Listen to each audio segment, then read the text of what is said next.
to qualify for full people. Did everyone have a chance to review the March 19th minutes? And if yes, can I have a motion to approve? So moved. Can I get a second? Second. All in favor? Aye. I'd like to welcome Rachel to the board, and also I think Rich Nesbitt is coming on the board, but we're not sure. It's And not I'm here. leaving. Not yet. And I'm leaving. And Yes, This is the last one. this is? Yeah, you bet. Well, that's a sad announcement. Okay.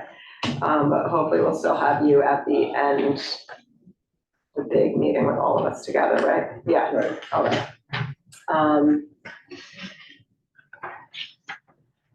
The treasurer's report. Good morning. I used to say 1 month didn't make a quarter, but now we have a quarter. So if we go to the balance sheet, and if we go 3/4 of the way down to where it says total bank accounts, you can see we're $168,000 less in cash than last year. And primarily, that's because we bought the land up on Route 9H, and we also put more money out on the street for loans. So, I try, if you look up under a third of the first third of the way down where it says operating bank accounts, we're showing take the two accounts, operating account and the CEDC reserve account, the 262 and the 218. I try to keep $500,000 in working capital at all times. One of the things that we have to look at continually is, to the extent that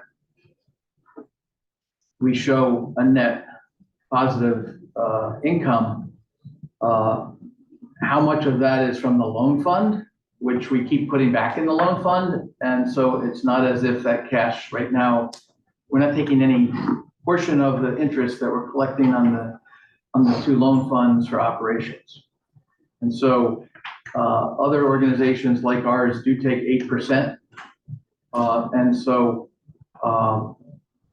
we would be in the future, if we were finding that our cash was being depleted because we were spending more on operations than the overall net income, we could consider taking a fee that would be appropriate. But we have decided over the last 9 years not to do that, but instead build up the amount of funds available to lend through the loan funds.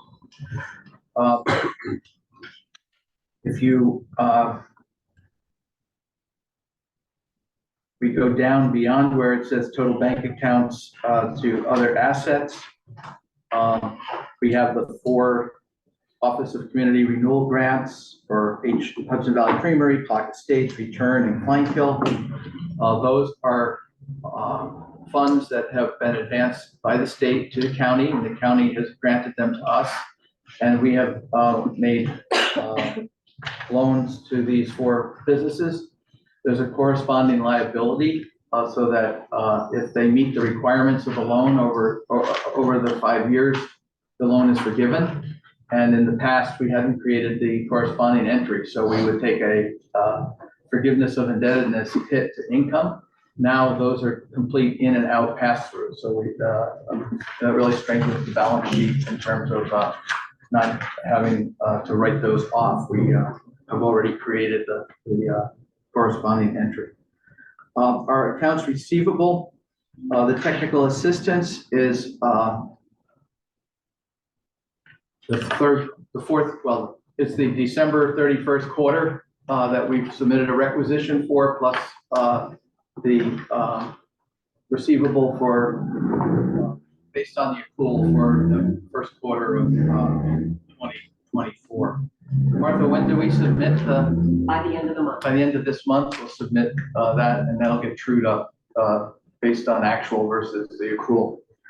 We did receive notice from the SBA last week.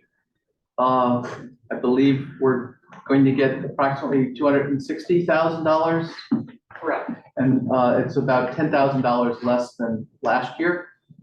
But we had budgeted based on, because that's a grant that is from July 1 to June 30th. For the second half of the year, not knowing what it was going to be, we budgeted based on the $250 we received previously. So we're going to actually come out about $5,000 ahead on budget, based on how we anticipated what they would give us. They said that the overall amount that was awarded nationwide was lower. So we did better than, the cut was bigger than the reduction they gave us percentage-wise. So that's a credit to the number of loans that Martha and Steve have been working on. And we saw the data from, was it March through December or March through March? Or July 1 through March. Right. We were still at the top of the list in terms of the number of microloans that were awarded in the upstate region. We were at $600,000 ahead of Pursuit and ahead of the group on the southern tier and the Adirondack development. So as you know, we're having Dan Rickman, who's the upstate regional director of the SBA, speaking at our meeting. On Thursday, Jeff Boyce, who's the SBA's local representative, is meeting with Martha and Steve and I. And so, the relationship that we have with the SBA, both in terms of being able to provide grants or loans to businesses and also receive the technical assistance, is as strong as ever. The Hudson IDA is just a routine quarterly receivable. I'll come back to broadband in a moment. Columbia Forward, we did receive a check for the fourth quarter of 2023, which was why that receivable was high. Hudson Housing, we received the receivable there this week. And the Columbia County IDA, you'll recall we had to reduce our fee. Last year we had to defer our fee. We do believe there will be several IDA projects this year that will enable them to get caught up with us. So, I do think when you flip over to the next page and see that we have almost $200,000 of accounts receivable. I think they're between the funds from the county through Columbia Forward and the Housing Initiative, the IDA, and the technical assistance from the SBA. I don't think any of them are at risk. With the broadband, we are going to ask the county to award additional ARPA funds to cover that. Right now, we are expensing that, but at a certain point, that 18,000 is really the only money that's at risk. But it was hard to go back to the county and ask nickel and dime for every dollar we're spending. We still have that contract with McAdoo, right? We still have the contract with McAdoo. It was $1,000 a month plus actual time extra. He's done a little bit of extra work. The broadband issue is moving forward. We're down, I believe, to 700 or 800 addresses. We've been working with the 4 providers as well as with the state office and with the USDA for New Lebanon and Copay. I think it's part of the cost of doing business with the county to continue to follow that through. They know that we're going to make an ask for additional ARPA money. I've been told that it's within the range of what would be reasonable. But we may that may be something that we move to our new initiative account at some point.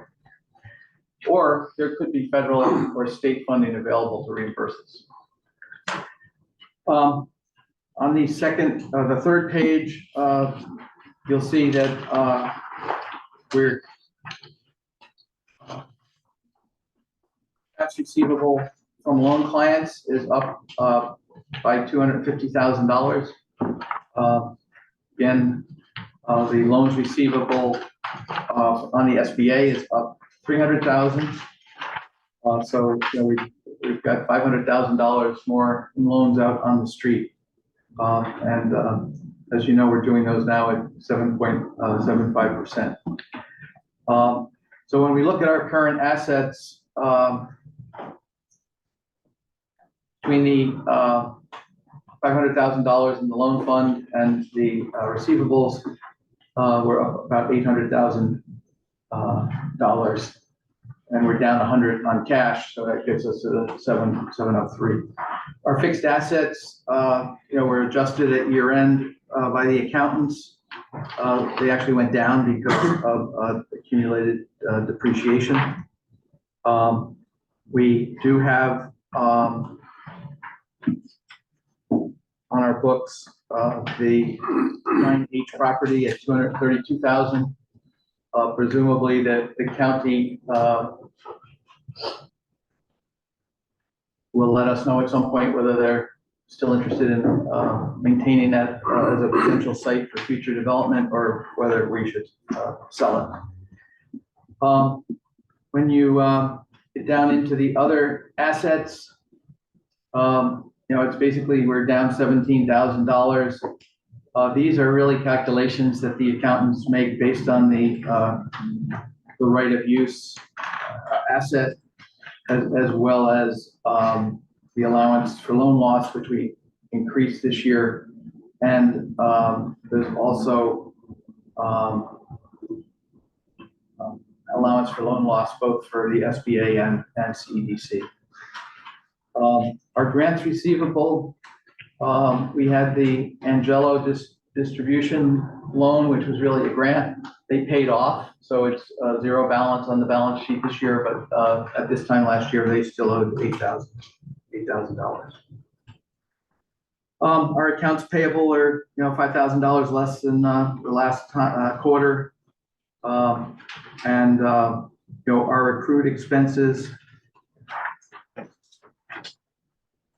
are much less than previous, primarily because of our vacation buyback. At this point this year, we had not credited it against the money that had been paid. The way we've maintained there are 2 legacy employees who have a vacation buyback benefit. Others can carry 5 days forward. And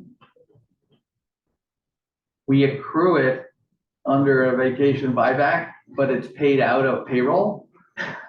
So there's never really a corresponding expense against the accrual unless we go back and adjust the payroll. And we hadn't done that at this point in the year last year, but this year we did.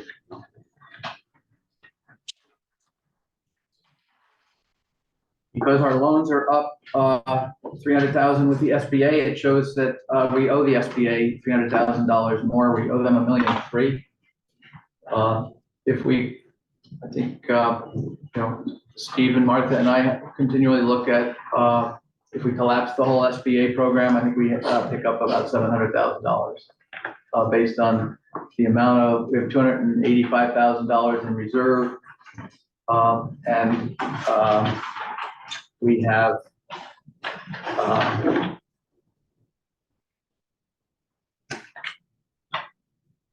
$400 in the checking account. So, you know, the net, and then we have receivables between the money available to lend, the receivables, and the reserve account. We would net about $600,000 if the program collapsed.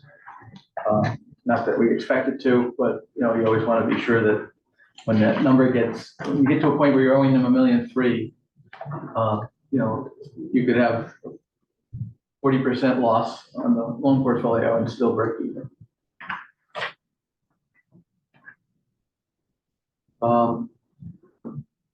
So our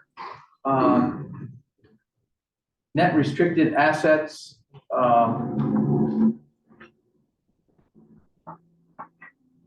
are up. Actually, they're down $13,000. Our unrestricted is up 38. we have, we, for the first time, hit $5 million in assets and liability and equity. And so I do think it's a pretty balanced. There are only 2 or 3 things that impact the balance sheet. That's how much cash we put out on the street, how much we brought back in, and how much the SBA has lent to us. And then, you know, the deferred income and the and on the deferred income, you know, you remember what we've done is if the county paid us for grant work under Future Forward that had not was included a time that we hadn't been assigned to do the work, we've kept that so we can use it on the back end. And we did the same with some of the housing money. So those funds will ultimately be absorbed as we extend the program beyond the original contemplated date, because we started late. And that, just because I do think we have discussed the fact that when we get out 2 years, when we get into the 2026 budget, you know, will the interest on the loan fund have expanded to the point where it will make up for the ARPA grant money that the county has given us? Or will it be, you know, how will we make up the county money that we've been getting in? You know, basically, it's about $100,000 a year on top of our normal appropriation of $460,000 from the county, and that was for $85,000 for Columbia Forward and $90,000. So it's almost 200,000. One of the things we're looking at is with the land bank. The land bank provides for administrative fees as well as revenues that would be derived from its operation. The administrative allocation comes from a state grant. And I think the housing initiative that we've undertaken, the county is very pleased with, and I believe they would increase the allocation or appropriation to CEDC to continue it. There was a deficit in maintaining it after the current funding runs out. We did. So you're growing that housing income next year. Are you going to grow the technical assistance The technical, budget as well? Because it's grown like quite a lot in just 1 year. I think we've capped out at, Okay. 75 or so. at I think- 270. Yeah. Yeah. You know, but I think, you know, we're always watching for the grants. We did apply for a $90,000 USDA grant to replace Columbia Forward. We're waiting to hear on that. And I do think that, you know, we did, I guess today is the day, Chris, we can announce the governor is supposed to announce today that They keep telling me. that we got the $2 million grant for the accessory dwelling unit for the county. They were very pleased with that, because I reported previously, you know, Chris became aware of this. They had a very short lead time. About 3 weeks in advance, we found out about it. And it was New Year's Eve. The county worked very quickly with us on Tuesday, January 2nd, to get Board of Supervisor approval, because you needed to have a resolution to apply. And the deadline was 2 weeks after that, and there wouldn't be another board meeting. So we called them that morning, and that afternoon, they happened to have a meeting and approved it. And we got the application in. We're working with RUPCO because we don't have the capacity to administer the grant. But I think everyone is very excited about the fact that not only were we able to get the grant for a program that is only one tool in the toolkit, but it certainly demonstrates the work that Chris has done in partnership with the supervisors and the housing task force to focus on other grants. And when you look at the opportunity that we've also put in place with the land bank, I think, you know, that gives us an opportunity as well.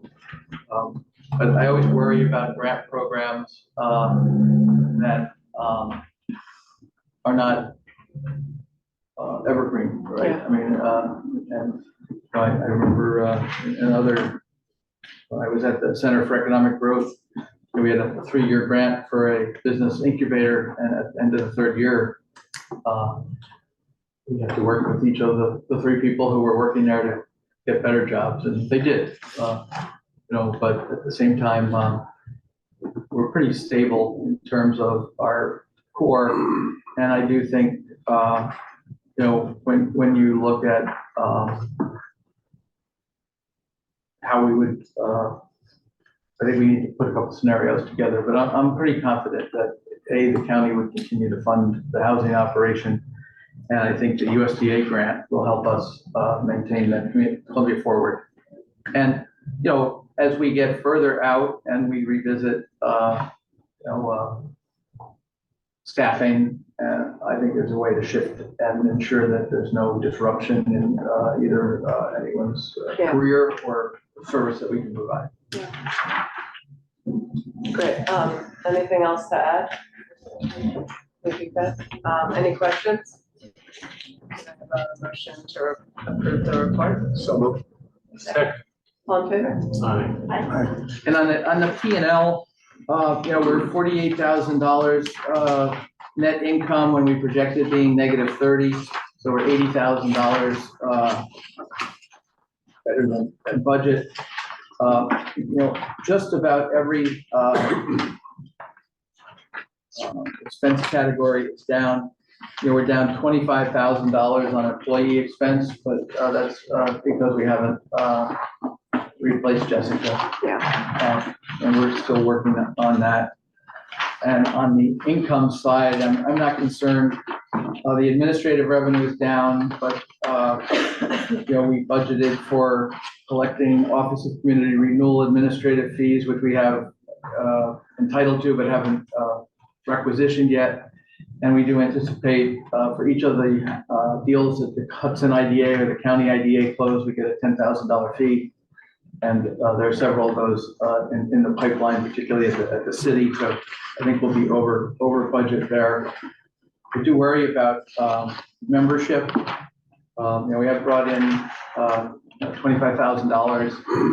I just think that with COVID, businesses tightened up or they supported social service organizations. And I think one of the things that Jim Calvin is looking to do as chair in connection with bringing together a marketing group is to work on how we message to different audiences so that we can demonstrate to the business community our value. I also think when people in the business community who are at a level where the $2,500 or $1,250 level, they do see how much money we're getting from the county, and they know that we have a strong balance sheet and a positive net income. And I think when you're a small business, you gravitate towards your own business first, your own employees, and then other community needs. And I don't think we're perceived as an organization that has a need. Yeah. So I think either we have to develop some programs that match the need or message a little differently to the community. I think if you advertise more the other smaller business, not like the Caucus state level business, but maybe the smaller loans that we do out of the housing, something like that, that might be perceived by the public as, oh, that's something that needs funding, or that seems like a, because when you look at Caucus state, even though that would provide jobs, and it just seems like unattainable for most small businesses to. Well, and I also think, a good corporate citizenship, where you just did it because everyone did it. Yeah. You have to demonstrate, A, what's in it for the donor, and B, how do they see that helping the broader community? And I think you're right. The cheerleading part of what we do, no one wants to pay for, and we probably shouldn't. This last chart, the profit and loss by class.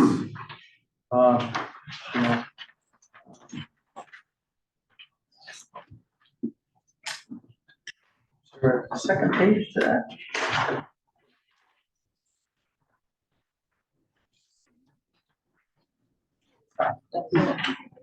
Sorry, but, as you can see, this is a report we use to determine whether, we're breaking even on the operating side of the house and, or whether the loan fund is subsidizing us. And,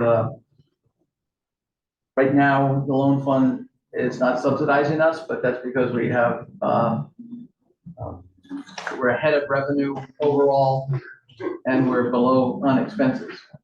But if we looked at the annual budget, there have been, in previous years, the loan fund has been subsidizing our net income on a reporting standpoint, but since we're leaving the cash in the loan fund, it's been a drain on operating cash.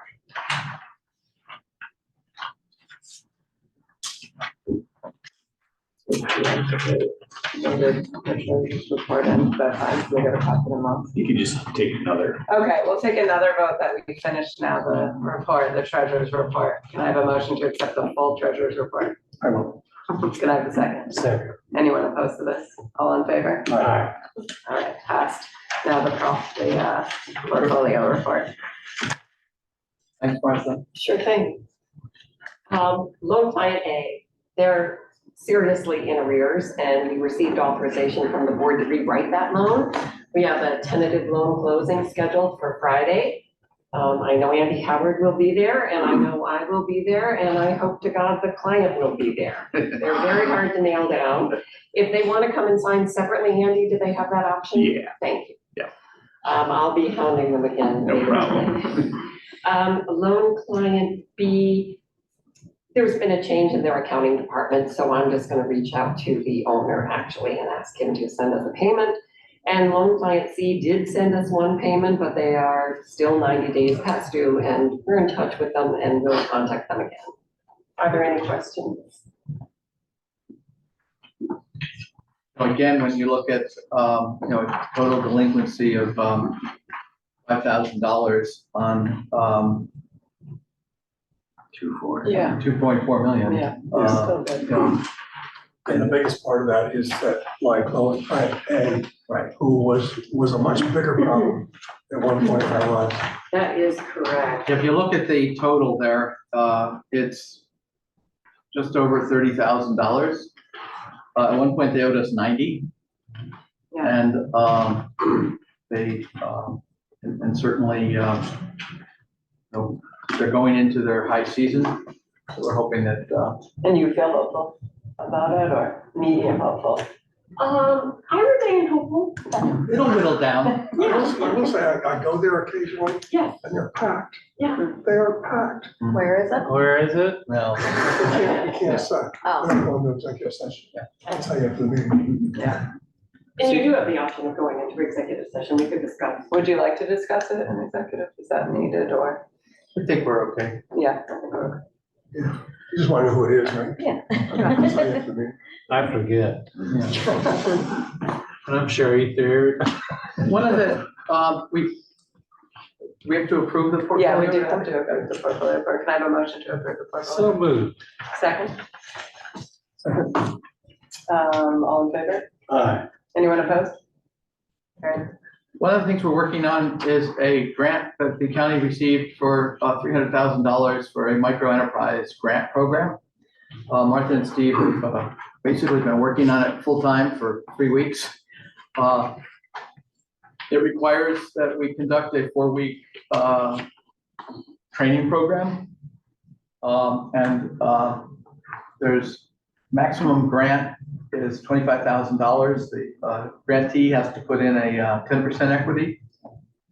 The funds can only be used for equipment and working capital. 50% of the awardees have to be startups, which means that they can't have been in business for more than 6 months. And we have a pool of 20 approximately. 20. And 7 are, 8 are startups? 8 are startups. We anticipate that it's a 2-year program to get the money out, but we anticipate that we'll probably get it out in the first round, and then we would be eligible to apply for additional. There will be some people who have applied who either won't finish the training program, or for whatever reason, it does require that a personal guarantee is given for the 25,000, so that if you don't meet the requirements of the program, which includes some employment of low and moderate income workers, that there's a clawback. So some people might drop out when they actually, I think we've been very clear about that, but when someone actually has to sign the guarantee. So we do anticipate a handful of people will be disappointed and not being awarded after they complete the course, but the state assures us we can apply for additional funding. And if those businesses remain eligible, the credit of the requirement of completing the course is what, good for 2 years? Yes. The certificate. So we trying to balance that. But again, to be able to give 10 or 12 businesses $25,000 grant is, I think, goes to Tara, your point of, how do we use infographics to tell the story of the loan fund and the grant programs and the technical assistance that's being given, as opposed to applying for $1 million grant for Yeah. CAS, People love, I feel they feel emotionally attached to microloans, I think. It's just, it is like you see a small business thriving and a feel-good story or something, yeah. The other report relates to year end. I think we had a very clean audit this year. I want to thank Kathy Leiden for her work in getting us to that point. I did have a review. I did take the balance sheet and reviewed the what they call the grouping report, which is what the auditors use to create the final report in the audit, line by line. And you can see how they aggregate different categories looking at this chart. And we're 99% match. There are just two things I need to discuss with RBT. With RBT, it's the former Sickler accounting firm. It was purchased by RBT out of Newburgh a year ago. We retained them, as you know, to assist us with closing out the books because UHY wasn't able to do it because of having to do the single audit. They have new requirements with respect to independence. That costs us about $5,000. They've given us a proposal for about $1,000 a month. I think that I've talked to them that we should go hourly for 3 to 6 months and see what the demand is, so that we'll pay as we go. I don't think, based on where we are, having caught up with what they did for us at year end, and if it ends up being $5,000 or $6,000 because there's a $4,000 to $5,000 at the end of the year to close us out, it's still cheaper than having paying on a retainer or a fee basis, and they're okay with that. One of the things that they brought up at the so I'm not going to present a proposal to you to review for an annual contract, but and using them at hourly rates for the on a needed basis is within my spending authority. But one of the things that they brought up, because they also do the report for the Hudson IDA, was that the Hudson IDA was not specifically authorizing paying the bills like a city council or town board would do. My argument is that I've seen other entities authorize or that are overseeing the Authority Budget Office has this jurisdiction over do this. It would be impossible from an administrative standpoint for us to hold bills till we could have a meeting, and if you didn't have a quorum, wait 2 months to pay people. I mean, it's just so. What we did talk about at the Hudson IDA was presenting to the Finance Committee at its meeting on a quarterly basis, a transaction report of what bills had been paid. And the transparency is what you're looking for. You wouldn't want to see that, I had paid my cousin's consulting firm, large sums of money with no work. And not that I would, but I don't have a cousin in the consulting business, so I use that as an example. But it also, I think, will give the committee a clearer picture of how we spend our money. Yeah. We're looking at a report that would enable us to do that we could just pull off QuickBooks. Previously, I've given you reports on amount by vendor, and I think on an annual basis, we had like 100 vendors, and I think 10 of them were over $10,000, and 30 of them or 40 of them were under $500. But I do think, without overburdening you with data, and I don't think if the committee's reviewing it, I don't see where it has to go to the full board. But I do appreciate the fact that the accountants pointed out that, there was a level of transparency that would benefit that. And it would be in the report, so if anyone in the public wanted to review that as well, they could tie it out by category to the summary reports that you're given on a monthly and quarterly basis. Trying to look at now is based on how the system is set up. You interspersed with all of this are the loans that we make. And so we're trying to see, how do we do it with operating and how do we do it with loans? But I do think it's not a bad thing to do, but I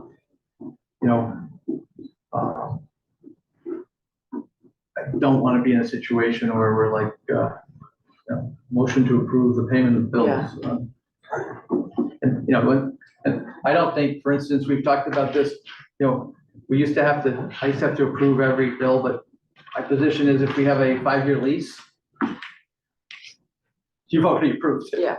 If you have a phone bill, if you have a utility bill, you have a copier invoice, some of those things, 50% of our invoices are things that are obligations that have been approved. It also raises two other issues. One, our IT consultants are telling us that our server is, scheduled to be replaced. It's a $20,000 expenditure. Again, we have the funds to do it. It would obviously have to come here. It would have to be subject to our procurement policy and state guidelines because it's, over my spending authority, but it's also under our procurement policy. I think it requires us to get at least 3 quotes or 3 bids. The question that comes up is, do we go to the cloud or do we replace hardware? That's something that, I want to get some more guidance and input on in terms of the biggest expense. And we did get the proposal from the current incumbent. The biggest expense is the labor to convert it. They say it's 60 hours and it's $200 an hour. The equipment quotes that they gave us, I went online and they weren't marked up from what you could get the equipment on Amazon significantly, 5%. Kind of like a contractor putting 10% on going to the lumberyard and getting the supplies. But I think the bigger issue is, going to the cloud is a little bit less expensive, but it's the same labor to transfer all the data from one system to the other. Who oversees IT for the county now? I know that one guy retired. That's what I thought. Yeah. Well, I know one of the people there is Brian Tiano. I graduated with him, and I think That's a good point. Let's talk to the county. I want to talk to our other economic development organizations. And, Doesn't change the security though, right? Being on the cloud or being on the server, is Yeah, that they're an pretty issue? well, no, they're pretty secure. Yeah. Yeah. They've So it's really they've encrypted are you access. using hard servers in your office? still? No, we haven't used them for, 10 years. yeah, for a while. So get to the 21st century. You know, Yeah. It's very interesting, and I think that the hourly rate is a commodity. I mean, you're not gonna find any, if you went and, if part of the analysis was to go to 3 firms that do, this work and say, what do you charge by the hour to do it? $200. Then the question is the firm you're using now more efficient because they know your business?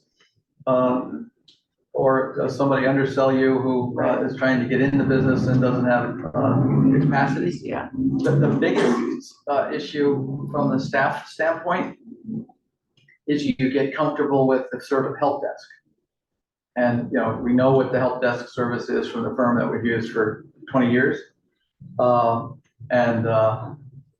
don't know, there's a 50% chance that the new firm would be better, and there's a 50% chance that, If you switch to the cloud, is there still do you still have to perform upgrades like we're forced with right now? well, I think the way it works, I think you get a subscription, and I think that Includes it. the next time you do a subscription, the price goes up because they included those things. Right. And we're on the cloud with the down home loan fund. And QuickBooks, we're doing QuickBooks Online. And, it would just be our document files and our email server. And basically using Office 365, Great. you're online, but you would have a service that would aggregate. Can I ask a question? Yeah. Staff question. If we go to the cloud, would it be easier for us, not necessarily work from home, because we don't do that, but access files offsite? Yeah, we have that now. Is it not working? You've got it, yeah, but you basically have to be in an area and then you've got to go through the portal. I would love to be able to just pull files. No. Yeah, no, I was just gonna say that's one of the big benefits. Right. And usually the cost is depending on the provider, because we're just looking at it to change ours. $25 per user per month, and you have an app and you can pull everything up. But, it's a commodity. So, I think the real evaluation is reputation, length in business, number of people that you have on the cloud. If you're a firm that, 70% of your people are still on servers, that means your focus is on maintaining servers, not interfacing with the third-party cloud. But that's going to be one of our biggest expenses. And we have kept up much better than we had with updating hardware, primarily because there is some funding available through the SBA grant to keep Martha and Steve and I updated with the hardware. Anything else? Anyone have any thoughts that? I have one more question. All right. It's really for Steve and Martha, but I think it's worth everyone. What's the definition of doing business for startups? You have to be actually creating products or services, and I believe you have to be selling them Okay, And less than 6 months. in less than 6 months. yeah, I didn't know with doing business was sort of nebulous to me, but that's okay. Yeah, we can, it's pretty narrow, and it's good you have that many people, so it's like a narrow definition. Yeah. Well, and I think, that clientele gravitates here because, they could also get a $25,000 loan. Yeah. Where they can't get $50,000 from the bank, where half of it's forgiven. Is there any public on that? No. All right. So I do think, we have about 60 people signed up for the annual meeting. It's 3 weeks from today at the pond, or the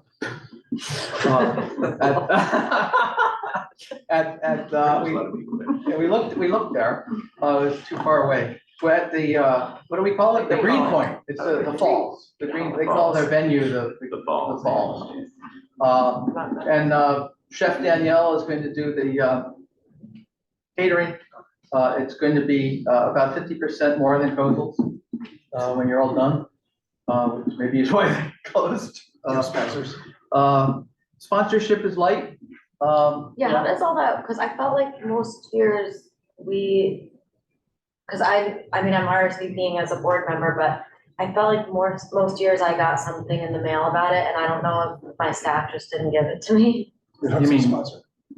Well, we can talk about that. Okay. All right, I thought we usually did a sponsor. so I don't have anything else. Any questions? We did? Any questions on the board? Yeah, okay. All right, can I have a motion to close the meeting? So moved. Can I have a second? Everyone wants to stay? All in favor? Any opposed? Well, thank you, Dave. Thank you. Thank you. Dave, thank you for all your Oh, one last thing. We're close. This is the last of this audit, meeting. or This is the finance, okay. last meeting of this finance and audit